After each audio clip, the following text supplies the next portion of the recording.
Le père de mon meilleur ami, il était capitaine dans une caserne de Montréal. Je me souviens que j'étais dans la cour, puis je disais Jimmy, s'il y avait le feu au deuxième étage, qu'est-ce que tu ferais?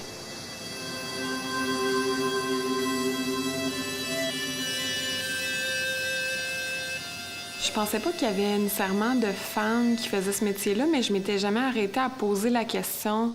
Puis je me suis déjà fait dire qu'il y en avait carrément pas de femmes dans ce métier-là.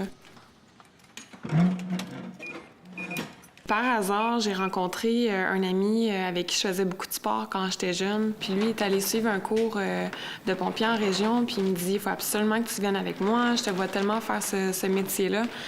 Puis moi, j'ai presque traité de fou, là. Je me disais, mais d'où tu sors ça? Pourquoi tu me vois faire ça? Puis je le prenais pas vraiment au sérieux. Puis il était tellement insistant que j'ai fini par y aller. Sauvetage 8 Kazan.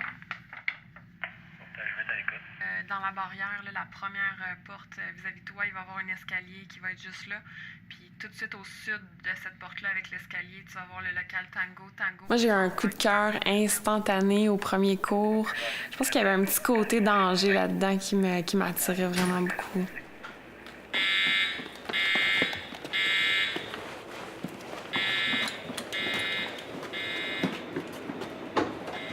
Dans le passé, pendant plusieurs années, j'ai été aide-infirmière.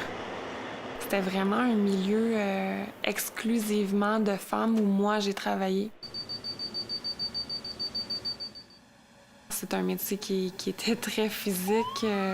On dépensait quand même beaucoup d'énergie là, dans ce métier-là.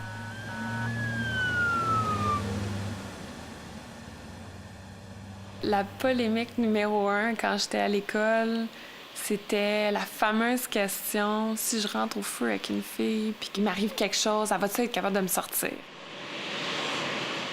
Quand ça venait sur le débat, je disais toujours « Mais tu sais, quand est-ce que j'ai pas été capable de faire la même chose que vous? » Puis ils me répondaient tout le temps « Ouais, mais tu sais, on parle pas de toi, Jen. » Puis moi, ça me frustrait parce que je leur disais « Oui, mais moi, je suis une fille. » Puis vous parlez de toutes les filles comme une généralité.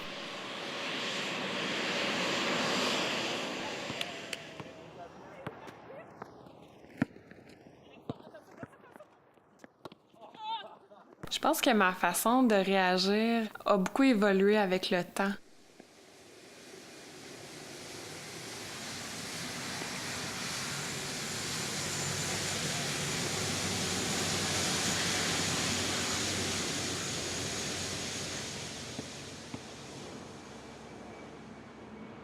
Maintenant que je sais qu'est-ce que c'est aujourd'hui puis ce que j'ai, c'est sûr que ça aurait été triste d'une certaine façon si j'avais passé à côté de ça.